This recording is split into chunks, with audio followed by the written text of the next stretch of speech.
from Nashville, Tennessee. It's time for another episode of Tips, Tactics, and Tools for a Safer Tomorrow, where all things related to your safety and security are discussed, detailed, and delivered to you. You may leave with a tip that saves you money or a tactic that saves your life. So here are your hosts, owner and founder of Defend Systems, Brink Fiddler, and owner and operator of Herring Technology, Tom Herring.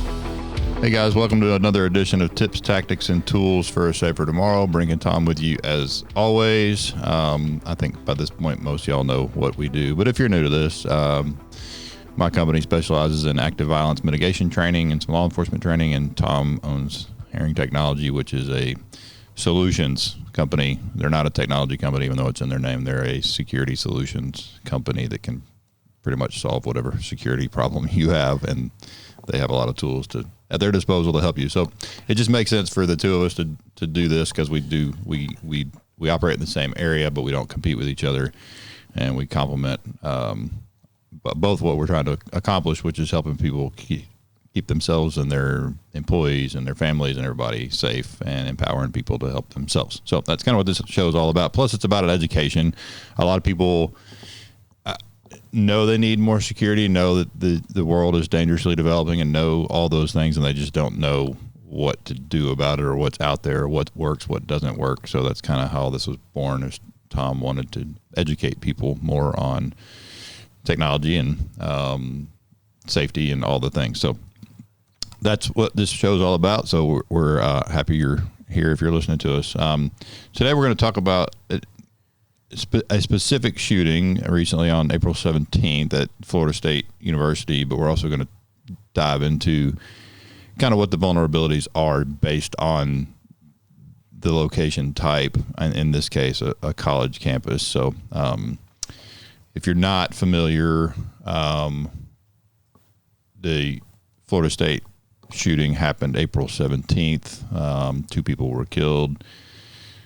As of recording this episode, gunman is still alive but in the hospital, but it's got some life-threatening injuries. Tom, just initial thoughts.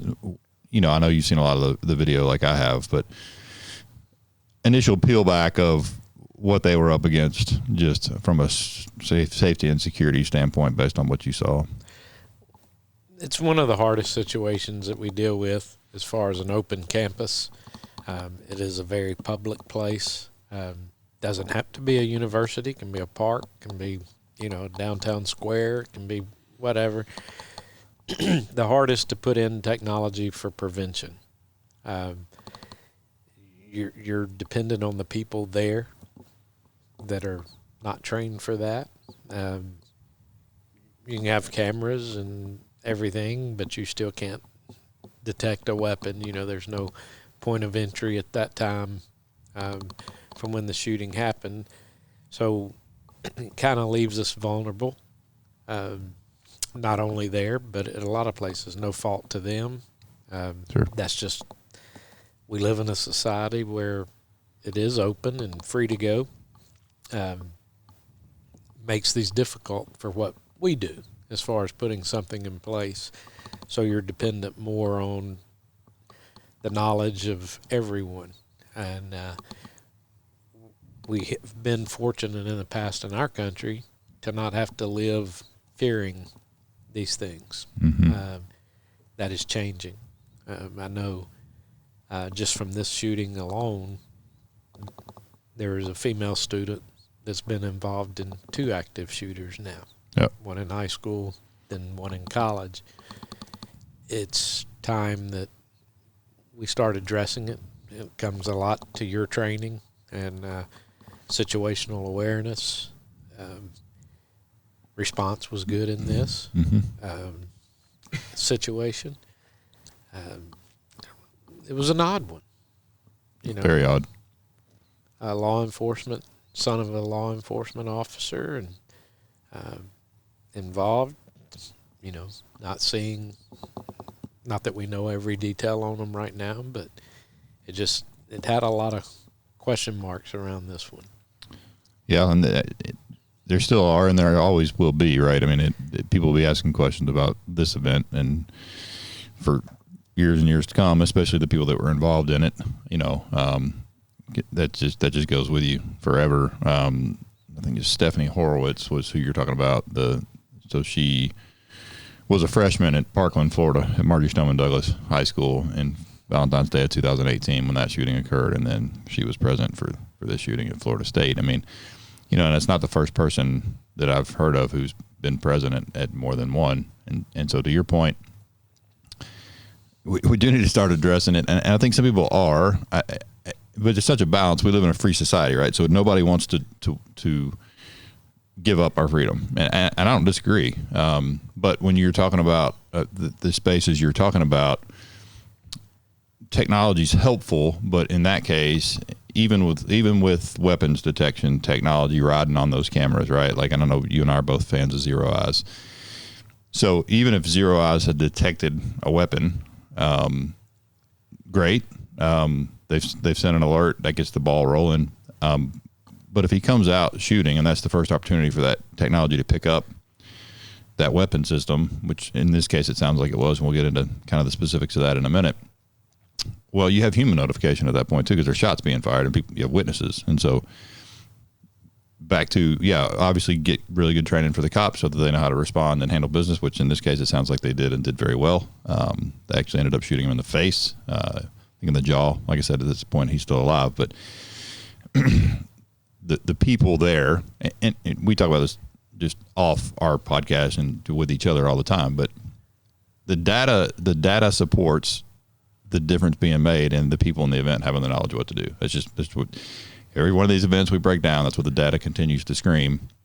And I think a lot of people know that. What they don't understand is the education that we like to give people. Obviously, you're intimately familiar with our training because you've been through it and you brought us into your company to do it. But those timelines from just those few events, people go, holy crap. Like, I didn't have any idea like how fast that, in this case, shots fired reported 11:56.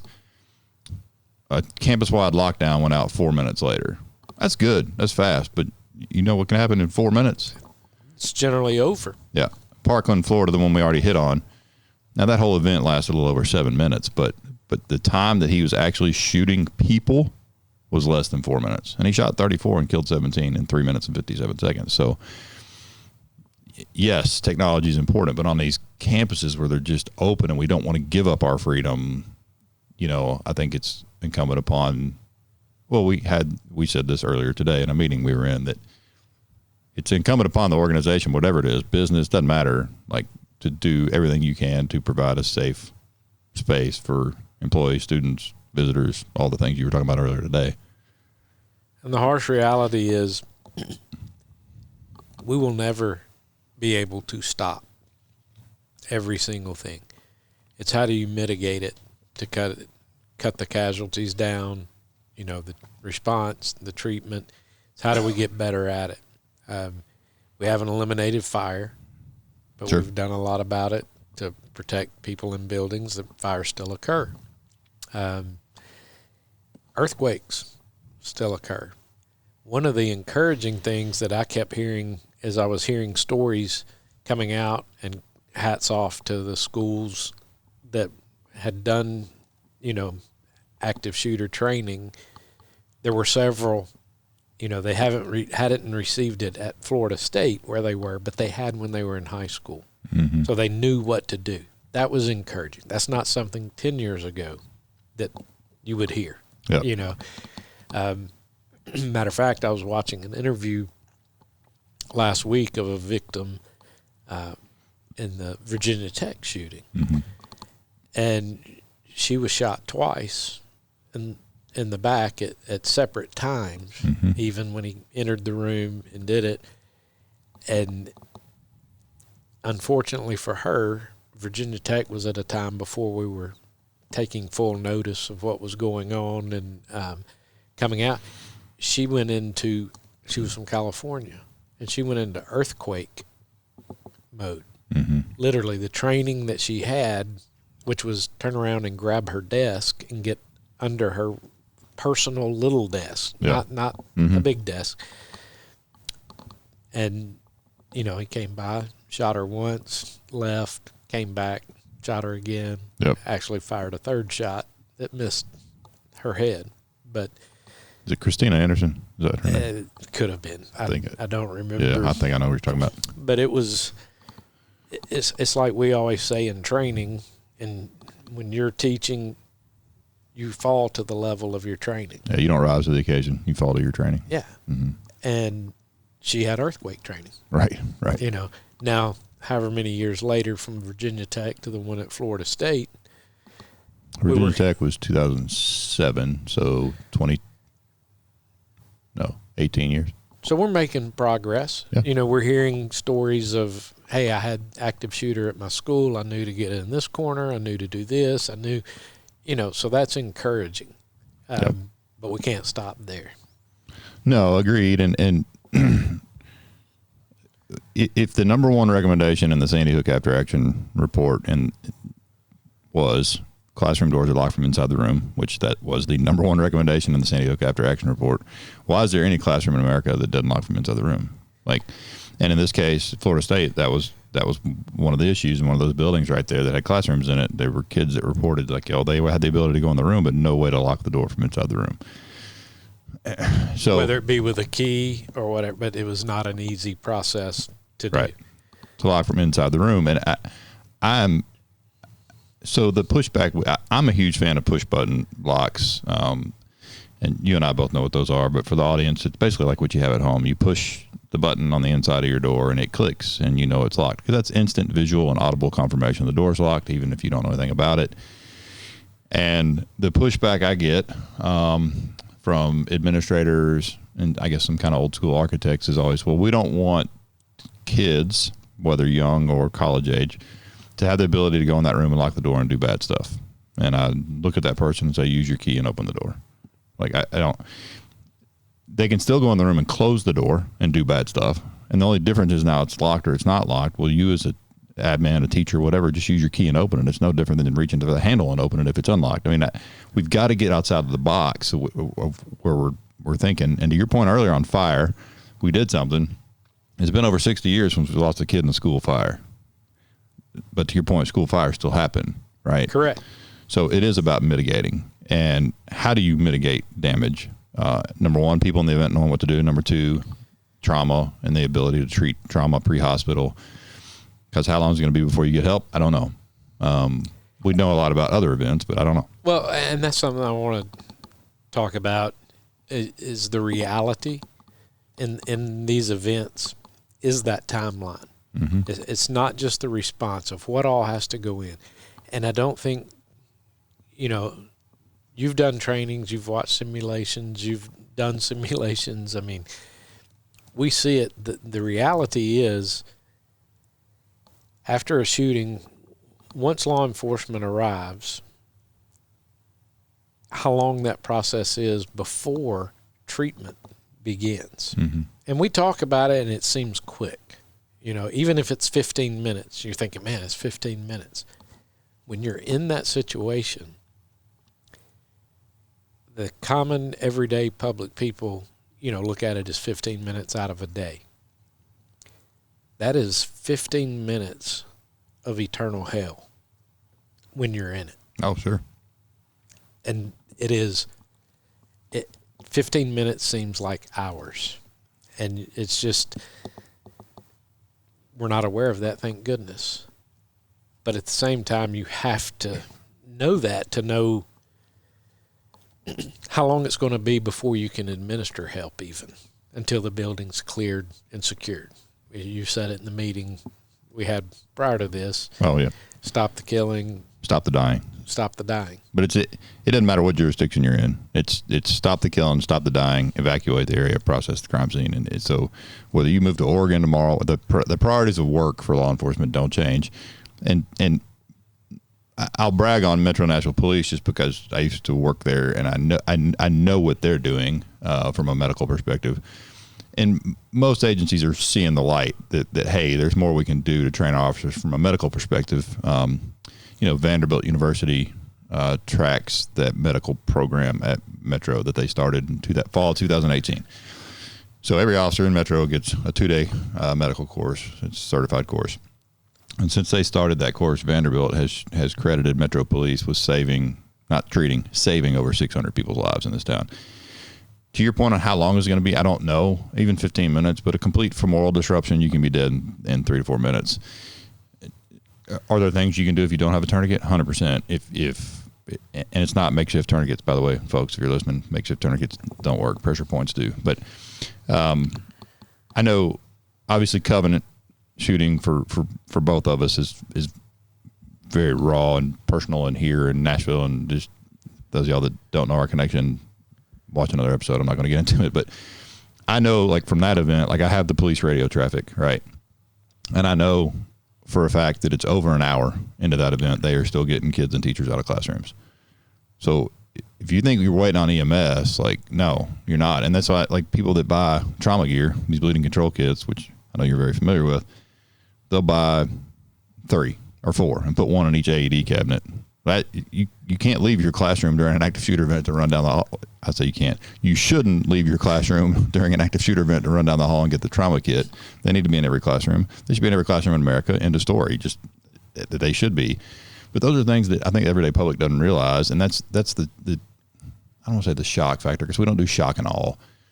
That's the wake up factor in our training, is the timelines. The data doesn't lie. Like, it doesn't. You can't argue with it. Like, there's opinions on everything else, but the timelines do not lie. Correct. And you have to be aware of your situation, and you have to be a person. You know, I mean, the saddest part of all this to me is getting to where people are so complacent and concerned with what they're doing right then in a situation. You just showed me a video at Florida State of an individual drinking their iced coffee, which that said all I needed to know when I saw it was iced coffee and not hot coffee. But that's just my generational gap there. That's okay. It's showing your age a little bit. It's okay if that's what you want to do. No, but he literally walked by a victim that had been shot, laying on the ground, filming it, and continuing to drink his coffee and move on by. And he wasn't running. Just walking. We'll drop it in. We'll drop it in where you guys can see it. There's a victim literally laying there bleeding from her rear end area, and he just strolling. Just walked by, films it, just keeps walking, filming everything else.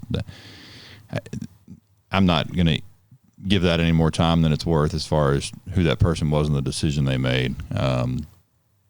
But that was clearly not the type of person that, if they had medical training, that kind of person probably wouldn't go out on their own to get medical training to be able to treat other people, and, you know, may or may not have been life threatening. It was not a small amount of blood, but that says everything too, and personal responsibility and people understanding that they need the knowledge. Well, for that, they got to get their head out of their phone for 5 minutes, and that's the other problem we have. And because of phones and technology and all that, these events get a blip in the news, right? Like, because, it's just another shooting on a college campus. Like, okay, like, no, not okay. Not okay. But, you know, earlier, you know, within a week of that one, there was one in a high school in Dallas that most people have no clue about, because nobody died. 4 people got shot, but nobody died, so they just move on. And so changing mindsets, I think, is where you're headed. Correct me if I'm wrong, but yes, it's the whole mindset. I mean, we've seen it. You know, just looking at New York City and Manhattan, and how many beatings there are, and we see people standing around filming and not doing something. Not even calling 911 because they're busy recording Correct. it on their phone. They're too busy recording because it's more important to get it on TikTok or InstaChat or whatever the crap it is, rather than protecting humans. Yeah. And I don't know, there's a special place for those people. That's a heart problem. But if you think about it, the nation, we have a heart problem. Like, because what motivates somebody to go out and kill a bunch of people?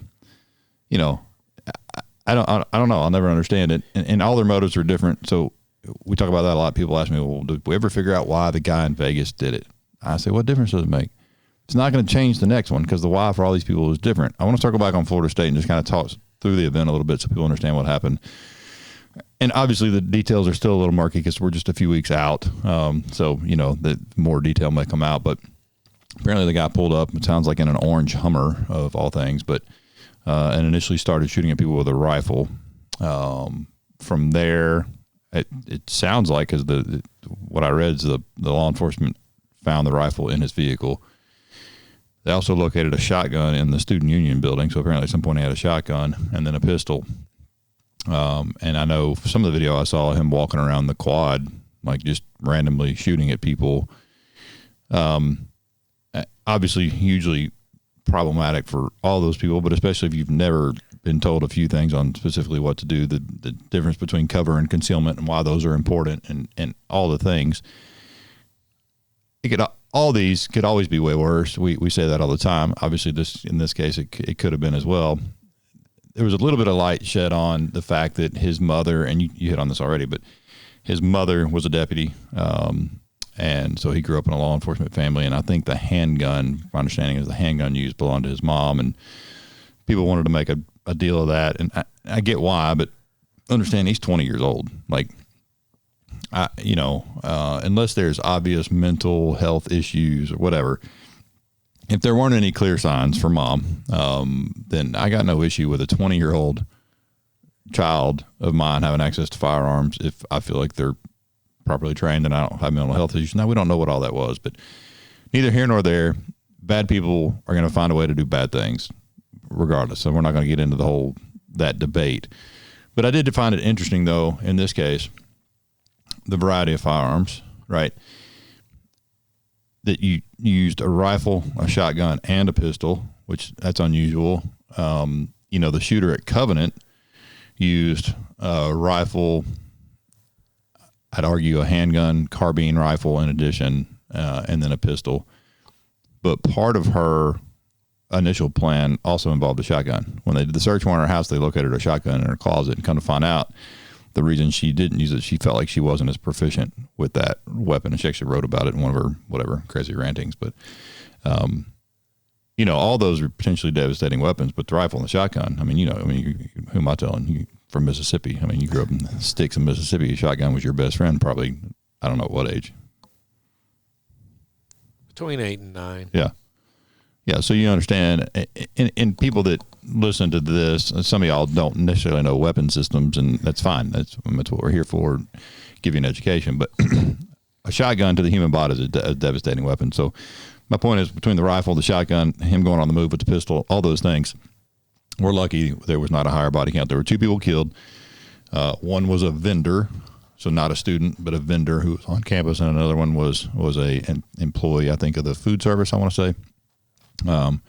So we're lucky there was only 2 people killed as well. I think there were 5 or 6 shot. I think if you include the suspect, 6. So all these could always be way worse. But we're back to the same thing we keep circling back on. Like, we're never going to stop all these. Never. No. Never. But if we can mitigate 90% of the damage by doing the stuff we're talking about, why are we not doing it? I know the answer. Because I do this for a living and I talk to people all the time, and neither answer is good. The number one reason people aren't doing it, aren't putting more focus on educating and training people, lack of knowledge. They know these events happen. What they don't know is the speed. What they don't know is how little things can mitigate, because they don't do the study, they don't have the research, they don't have the data, and once they see it, they go, oh. So it's a lack of education, number one. Number two, the sting wears off. We talked about this literally earlier today with this, so. And it's never going to happen to me. Yeah. That's way over there. That's way over there. It's not. You do not know where it's going to be. I mean, we've talked about it off air. Some of the places that have been hit are some of the ones that, if you looked at it based off of their location, based off of what they have in place, based off everything, the chance of it happening there is extremely low. Yep. But it did. Mm-hmm. And that's the mindset. I mean, you don't just wear your seatbelt when you get on the freeway. Right. It's everywhere you go. And this is where we have to get people to a level of not being in panic, not living in, hey, I'm going to get shot. But you don't know what's going to happen. It could be a shooter. It could be a crash. Mm-hmm. If you're in a downtown area and it's literally just a crash, where are you going to go? What are you going to do? Mm-hmm. More just situational awareness of where am I? What am I doing? Because the biggest thing, let's stop and think, a delay in reaction at Florida State. It was at the Student Union building, outside. A student just sitting there that day, doing what they normally do, drinking their iced coffee. Right. And that happens. They see it. They see him get out of the vehicle with a gun. Okay, let's call 911. We just saw a gun. Whether it's been fired, not been fired. I would dare say how many of them would be able to say the address to 911 of where they're at. No way. I mean, maybe an employee of the building. Correct. But a student, nah, no way. And I'm not just saying that picking on Florida State people. I know. I mean, because they're not in the SEC. I'm not picking on them because, no. But I do it. We do it when we're traveling. Yep. And not even out of town. Just when you're in a different area of town, not knowing where you're at that time and being able to get that in on the 911 call to speed that process up. Yep. We, as a society, are very unobservant as a whole. You know, it caused a 47-second delay at Covenant. At the Covenant shooting, there was on our second 911 call, there was a 47-second delay because they didn't know the address. And thankfully, it was the second call, meaning that the call for service, i.e. what was getting put together to go out to the guys to go help them, had already been generated, thankfully. But had that been our first 911 call, and there's a 47-second delay because you don't know the address. And quick education for you people listening, what law enforcement needs or first responders need when you call 911, they need a numerical address, ideally, or an intersection. An intersection will work, but a numerical address is much better because every computer-aided dispatch system in the country has to have a physical location to generate a call for service. And if you just call and say, I'm at Herring Technology, there's nothing they can do with that except the same thing you're going to do, which is get on Google and figure out where it is and then type that in. Well, how long does that take? You know, and it's frustrating listening to that 911 call because the call taker is doing their job and they're saying, well, what's the address, sir? What's the address? You know, like, give me more. And of course, you know where Covenant's located. You see how problematic it would be to say Harding and Hillsborough. If you've never been there, you don't know where that thing is. You won't find it. You're not going to find it. So it's little stuff that can go a long way and make a huge difference for people. Again, thank God this wasn't worse. But say that to the two people who lost their loved ones. I mean, you know, that we shouldn't be facing this as a society, but you know, hitting the record button today off camera, we talked about how sad is it that I have a company that does this for a living. What does that say about society? Well, it's where we are. I don't love it either. But I found out very quickly by doing quite a bit of research that there is something we can do. There's always something we can do. And there's something we can do ahead of time, you know, left to bang, as we talk about, not just during bang and right to bang. There's stuff you can do left to bang too. That starts with getting an education and understanding that you need to do something. You know, these events are super low probability but super high impact. Well, that's the same as a tornado. Super low probability of you actually getting hit by a tornado, like a direct hit, but super high impact. So, okay, well, do we know what to do when there's severe weather outside? Yes, we do, because we've accepted, okay, this is a risk. This is the knowledge I need to have to mitigate that risk. Great. And we're just behind the curve on this. I mean, it's starting to, and again, I think the biggest reason is lack of education. Absolutely. It's funny you bring up tornado. I mean, you know, my response being in the South and growing up with them coming through all the time, when someone says there's a tornado, what do? Well, you run outside to look at it. Yeah, you boys sit on the front porch. You probably know, sip your tea. That is not the right thing to do unless you're going to do something about it. Yeah. And in these active shooter situations, as you preach, you're going to run to or from. And the majority of people are going to run from gunfire. Yeah, depending on Yeah, it's the same way, but you got to do something. You can't just sit. No, and we were talking off air before too about a Harry Truman quote, and I'm going to butcher it. But basically what he was talking about is not making a decision is a decision, and it's a terrible one, right? Correct. It's the one wrong. Right. It's to do nothing. Make a decision, but that becomes so difficult if you don't have any seeds planted in your primitive brain about what to do. Like if you're going to fight, flight, or freeze. That's what people do. And I've got video. You've seen it, and probably a lot of people listening have seen it, or can look it up on YouTube and see it.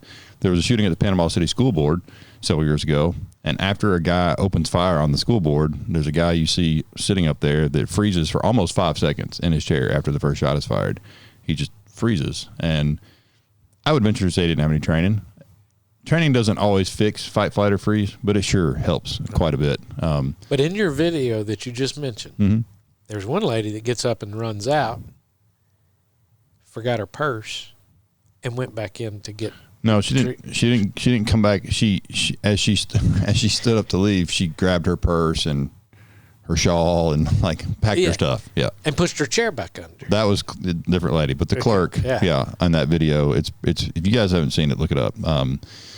The clerk literally, the guy's pulled out a gun and he's telling certain people to leave and certain people to stay in the room, and the clerk on her way out pushes her chair in because that's what she does every day, right? And so that's normalcy bias. It's a whole thing. We're not going to get into all that today, but yes, but planting a few seeds in the primitive brain along the way just help nurture your primitive brain to be able to respond in the moment should bad stuff happen. So I think we're both at a place, just circling back, that none of us